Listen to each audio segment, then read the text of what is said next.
Então, nós estamos aqui para transmitir-lhes a vontade de Deus por intermédio da sua palavra.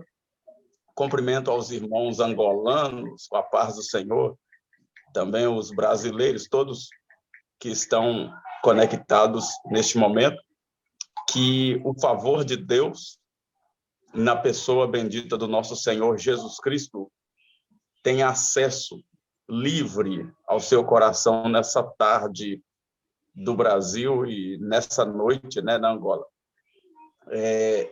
Então, o tema nos passado fora cegueira espiritual e suas consequências.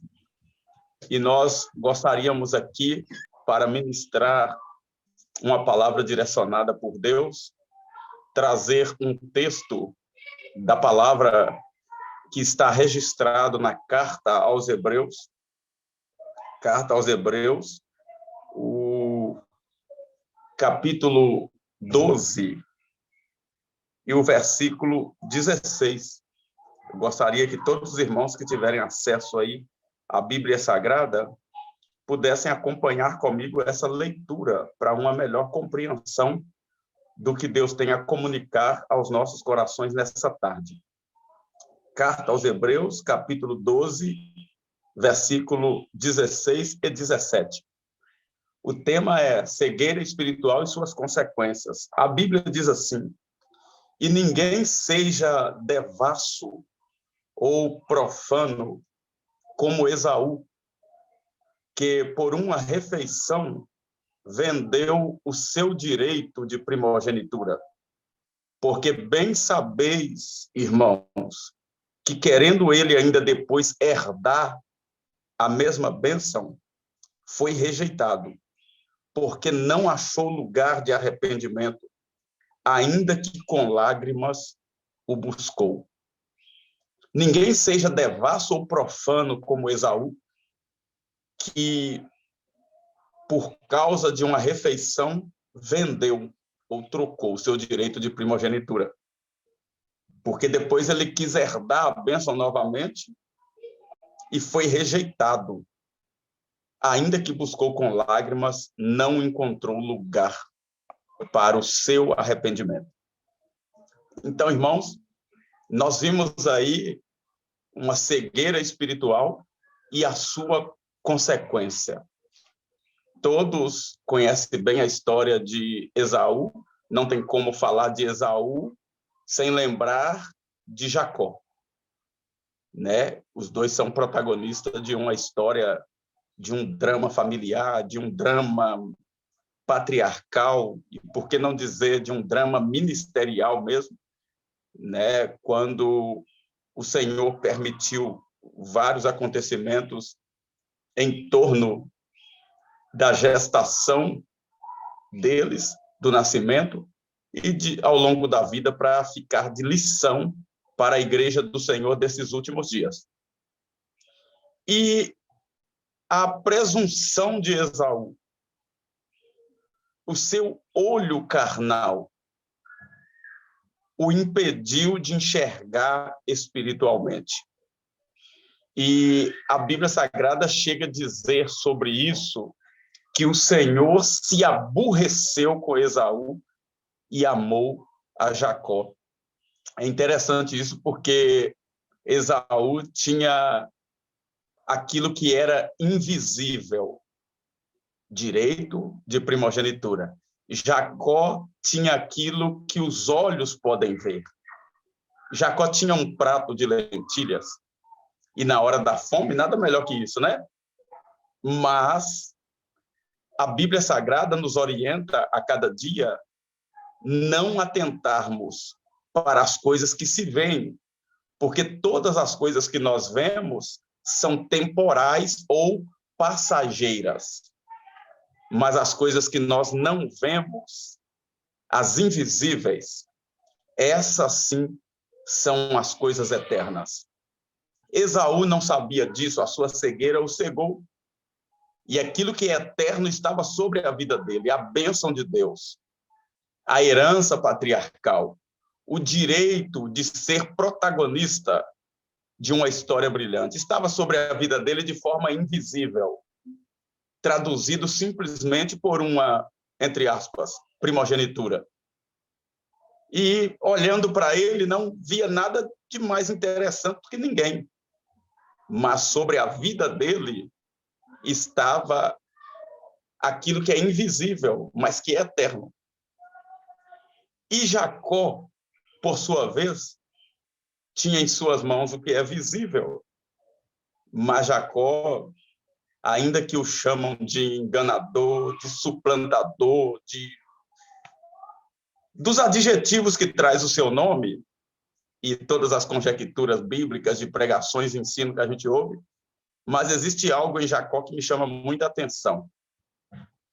Ele estava com aquilo que é visível, mas ele estava de olho naquilo que é invisível. Jacó não se sustentava com um prato de lentilhas na mão, não, senhores. E se fosse para perder o visível, ele estava pronto a perder para herdar aquilo que é invisível. Isso é o mistério do Evangelho de Cristo, está aí. Um dia, Jesus ensinando os seus discípulos, ele disse assim: ora, porque aquele que quiser salvar a sua vida, perdê-la-á, Esaú.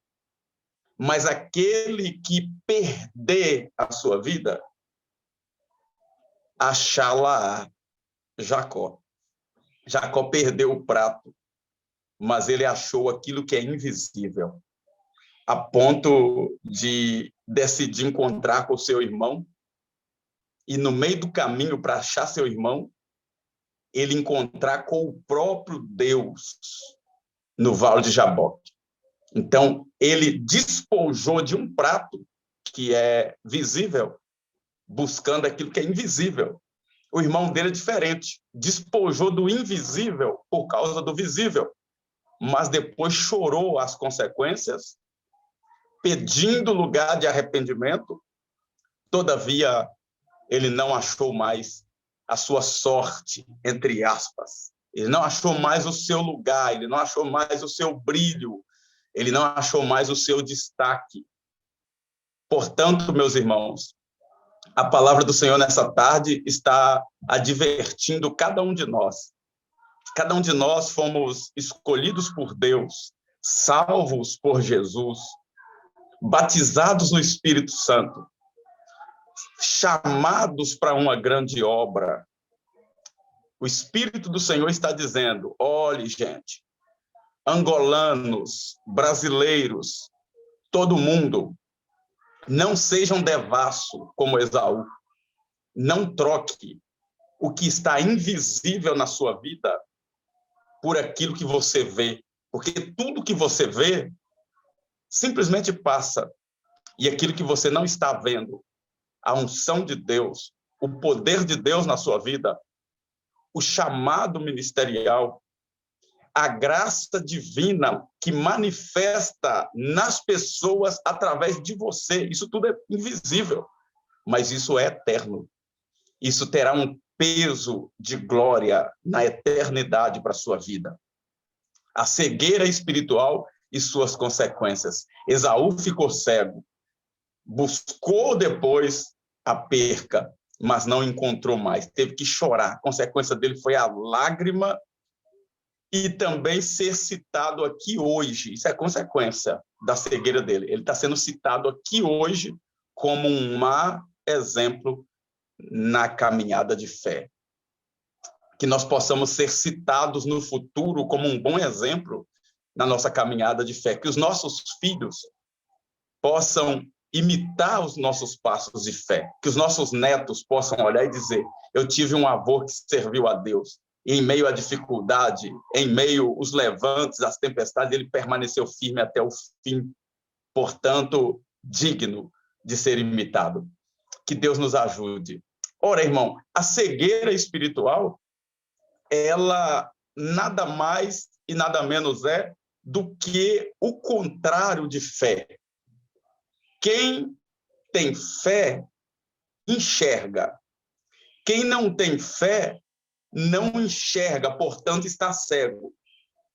Então, se alguém estiver na cegueira espiritual, está lhe faltando a fé. São esses dois extremos que eu quero trazer aqui, nesse primeiro ponto da ministração, nessa tarde brasileira, nessa noite angolana. A Bíblia diz em Hebreus capítulo 11 que a fé é o firme fundamento das coisas que nós não vemos, mas esperamos. Portanto, então, nós vemos pela fé, nós aguardamos pela nossa fé que temos. Portanto, aqueles que são cegos espiritualmente, ao invés de fé, eles estão e permanecem na incredulidade. Eles não conseguem visualizar, vislumbrar o futuro de glória que Deus tem preparado para a sua existência terrena e, consequentemente, para a sua existência na eternidade. E essa incredulidade, a Bíblia diz em 2 Coríntios, capítulo 4, versículo 4, que o Deus desse século, Deus com D minúsculo, ele cegou o entendimento dos incrédulos, para que neles não resplandeçam a luz do Evangelho. Esse Evangelho, essa boa notícia, essa boa nova, essa expectação, essa expectativa que está sobre a nossa vida. Na vida dos incrédulos, há uma cegueira.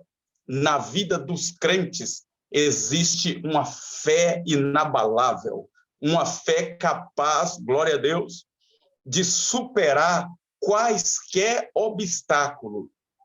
Portanto, aqueles que têm fé terão no futuro o galardão da fé, a consequência da fé.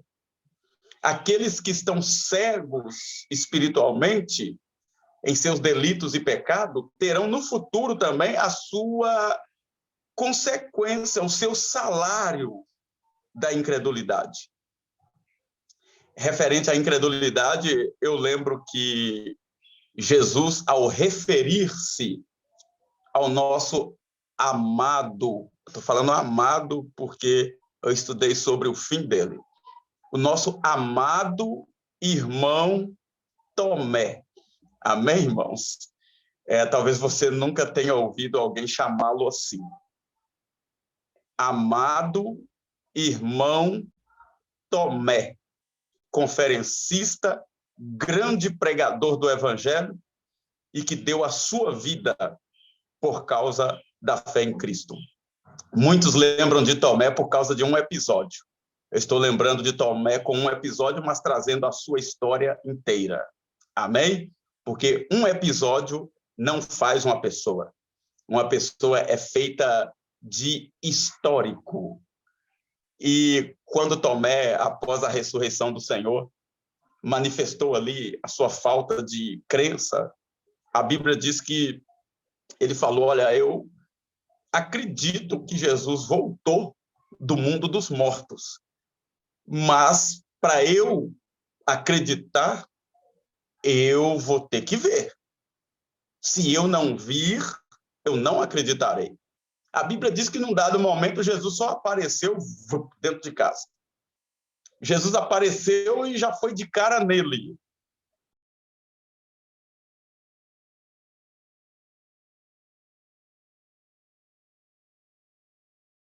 Está com o som fechado, pastor? O som, para ligar o som. O som, pastor. Pastor Fequinha. Está sem som. As mãos de Jesus, a Bíblia diz que pegou a sua própria mão e levou do lado onde aquele centurião havia traspassado o Senhor, e Jesus colocou a mão de Tomé aqui e falou, aqui, toca também no meu lado ferido aqui, toca, toca, toca. Tomé ajoelhado, chorando, Senhor, eu creio, eu creio. Jesus virou para ele e disse assim, ô Tomé, eu tenho uma palavra para você, olha, você realmente crê, só que você está crendo é porque você viu. Bem-aventurados, Tomé, são aqueles que não viram, mas creram. Irmãos, olha que tremendo. Jesus ali estava falando de mim e de você com Tomé. Ele falou com Tomé, você está acreditando, está crendo, porque você viu. Mas os bem-aventurados são aqueles que só ouvirão e crerão sem ter visto. Eu e você somos bem-aventurados, porque nós não vimos o lado furado de Jesus, mas o Espírito Santo nos revelou o seu sacrifício e nos convenceu de que esse é o único caminho para que nós possamos alcançar as bênçãos e os mistérios da glória de Deus revelados nessa vida e, por fim, na vida eterna. Então, naquele momento, parece que Tomé tem um encontro com a realidade da eternidade, e eu não quero aqui falar do nome dele por esse episódio, mas eu quero falar do nome dele no final. Se você buscar na história, você vai perceber que Tomé morreu pregando o evangelho. E hoje, quando alguém diz assim, você está igual Tomé, se referindo à falta de fé, quem dera, irmãos, quem dera se os crentes hoje fossem igual Tomé. Tomé deu a sua própria vida, morreu flechado na Índia, pregando o evangelho, chegaram por trás dele e falaram, se não parar de pregar, nós vamos te flechar e você vai morrer agora. Ele continuou pregando o evangelho. E, segundo a história, o que Tomé mais gostava de falar em suas mensagens, ele dizia, o meu Senhor disse que se um grão de trigo caindo na terra não morrer, ele fica sozinho. Mas se um grão de trigo caindo no solo morrer, ele brota e nasce um trigal. E por causa disso, ele estava pronto também a dar sua vida pelo evangelho, na expectativa que seria uma semente para que várias almas frutificassem no reino de Deus. Então, quando você disser para alguém, o crente Tomé aí, lembra da história toda, não de um episódio. Amém, irmãos?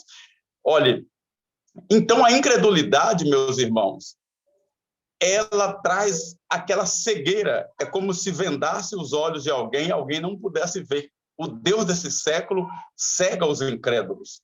Agora, os crentes em Jesus, aqueles que fazem o exercício da fé contínua, louva, cultua, estudam a palavra, vivem aquilo que estuda, pregam aquilo que vivem, aqueles que militam a boa milícia da fé, eles não estão cegos espiritualmente, mas estão com os olhos espirituais abertos e conhecem muito bem as estações e os tempos que o Pai predeterminou pelo seu próprio poder.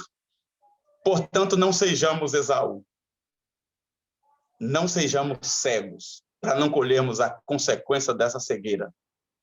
Sejamos, em parte, como Jacó, que embora tivesse algo físico nas mãos, mas o seu coração buscava o que é invisível, a ponto de o anjo do Senhor lhe aparecer e ele pegar na guerra com o anjo do Senhor. Meus irmãos, isso é tremendo demais.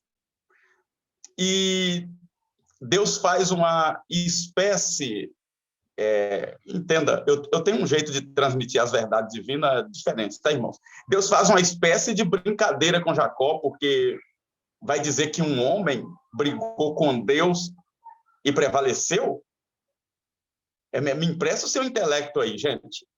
Você vai dizer que um homem mortal brigou com o Senhor dos exércitos e prevaleceu? Quando? É só se Deus deixar. Sabe quando você vai brigar com uma criança, brincar com seu filho ali, e você deixa ele te vencer para ele se sentir honrado e falar, eu venci o pai, eu venci a mãe. É isso que Deus fez. Deus desceu e falou assim, vem cá, Jacó, vem para a briga. E ele está ali abraçado e Jacó colocando força, e vez ou outra ele caía, levantava, e aquela coisa toda, a madrugada toda. E Jacó, eu quero... a minha bênção, me abençoa aí, aquela coisa a madrugada toda. E Deus disse para ele, Jacó, você lutou com Deus e prevaleceu. Aquilo aumentou a autoestima, aumentou a fé dele. A partir dali, ninguém venceria Jacó, porque ele tinha em mente: eu venci o próprio Deus no Vale de Jaboque. Deus precisava de um patriarca com essa ousadia.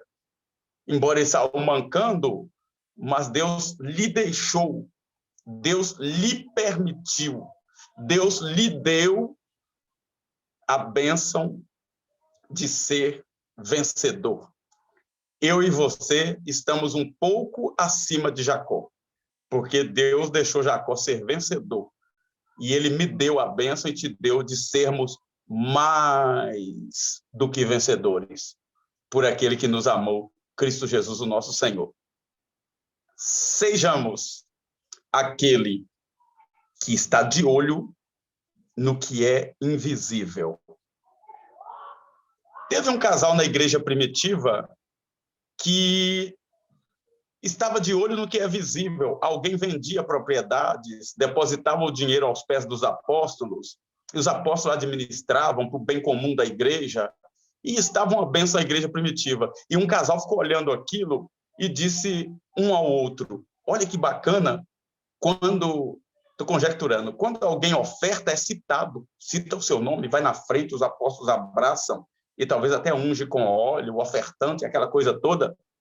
O casal disse assim: a gente podia vender a propriedade e depositar também o dinheiro. O outro falou assim: mas é muito dinheiro. Eu falei: não é só a gente vender e falar que vendeu por tanto, sendo que vendeu é por tanto, e a gente esconde uma parte do dinheiro.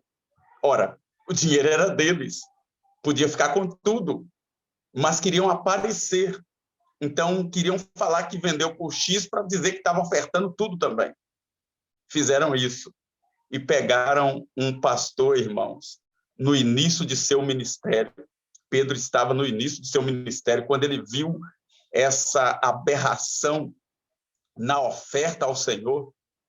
E no começo do ministério é muito perigoso a gente ver coisas erradas. É perigosíssimo. Eu tenho um estudo sobre ministério. Pedro olhou e disse a eles: por que você deixou Ananias, Satanás, encheu seu coração para mentir ao Espírito Santo? Você vai morrer. O homem morreu na hora. Daí a pouco vem a irmã, esposa dele, Safira. Quando ela chega, Pedro vira para ela e fala: foi por quanto mesmo que vocês venderam? E ela confirmou a mentira do esposo. Ele falou: pois é, tá vendo aquele jovem vindo lá fora? Ela disse: tô. Aqueles jovens estão vindo do cemitério, porque eles acabaram de sepultar o seu marido. E eles vão buscar o seu corpo também agora para ser sepultado. A mulher caiu e morreu também. Misericórdia, né, irmãos? E esse casal perdeu a própria vida física por causa daquilo que se vê, por causa daquilo que é temporal e passageiro, o dinheiro. Perderam a sua posição na igreja primitiva, perderam a chance de ser citados na Bíblia como alguém bem-aventurado, como foi os outros crentes da igreja primitiva, Estevão e a companhia toda de Pedro. Portanto, irmãos, vamos atentar naquilo que não se vê, porque aquilo que se vê é temporal. E se você ficar cego, você só conseguirá ver aquilo que está diante dos seus olhos físicos. E aquilo que é espiritual fica oculto aos seus olhos. Mas eu quero, nessa tarde, profetizar como Eliseu profetizou ao seu moço, quando o exército da Síria cercou Israel, e o moço de Eliseu dizia: nós vamos morrer, nós vamos morrer. E Eliseu disse: Deus, abra os olhos do moço para que veja. Que Deus possa abrir os nossos olhos nessa tarde, que Deus possa abrir os teus olhos nessa tarde, e que você possa ver que aquilo que nós temos é muito maior e mais precioso do que aquilo que qualquer um à nossa volta tem. Aquilo que está na sua vida, aquilo que está intrínseco na sua vida, aquilo que está implícito, aquilo que alguém olha e não consegue ver, mas está em você, é a unção dos santos que permanece na sua vida. Ela é muito mais importante do que todo ouro e toda prata que você possa olhar ou ver. Que Deus te abençoe. E dentro da igreja, irmãos, onde nós militamos, né? O serviço da fé, eita glória. O relógio manda parar, mas eu lá vou embora. Mais 3 minutos eu encerro. Dentro da igreja, acontecem também situações adversas. Eu estou lembrando aqui agora do nosso irmão apóstolo Paulo. Apóstolo Paulo, dentro do ministério dele, tiveram pessoas abençoadas. Me faltaria tempo para falar seus nomes aqui. O que se falar de Silas no ministério de Paulo? O que se falar de Timóteo no ministério de Paulo? O que se falar de Hebe no ministério de Paulo? O que se falar de Evódia, de Síndique? O que se fala de Epafrodito no ministério de Paulo? Tito, Filemon e vários outros que fizeram ali caravana juntamente com ele. Mas nenhum de nós estamos livres de encontrar com alguém no nosso ministério que seja cego espiritualmente. Mas esses cegos, se não permitirem que a graça de Deus abra os seus olhos, eles terão suas sérias consequências. Pois Paulo, escrevendo a Timóteo, 2 Timóteo 4,14, Paulo disse assim: ô Timóteo, corre de Alexandre, o ferreiro. A profissão do moço era ferreiro, a Bíblia fala latoeiro, ele era ferreiro.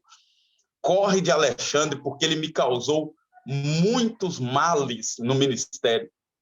Ele me causou males profundos. Mas o Senhor vai dar a ele retribuição justa de todos os males que ele me causou. Olha, irmãos, misericórdia, um ministério como o de Paulo, de sinais, prodígios, maravilhas, luta, pregação, expansão da igreja, evangelização, abertura de frentes evangelísticas, um ministério produtivo daquele, aparece um Alexandre para causar males. E de tão grave que é o mal que ele fez, que Paulo não quis citar, não quis escrever. Só falou que foi mal muito inconsequente o que ele fez. E eu quero aqui liberar uma palavra para os pastores, pastoras, obreiras que estão me ouvindo. Se você encontrar com algum Alexandre Latueiro no seu ministério, foge dele. Mas não deixe que nada venha cegar a sua visão espiritual. Porque aqueles que são cegos terão as suas consequências. Mas você está enxergando. E eu peço a Deus nessa tarde que unja os teus olhos com o colírio da graça divina, para que você enxergue mais e muito mais. E que você possa, nesse ato de ver e enxergar, você possa enxergar o seu galardão, que está lá no céu, nas mãos de Jesus, para dar a cada um segundo as suas obras. Que Deus os abençoe. Um abraço carinhoso a todos os ouvintes e que a bênção do Eterno repouse sobre vós. Amém.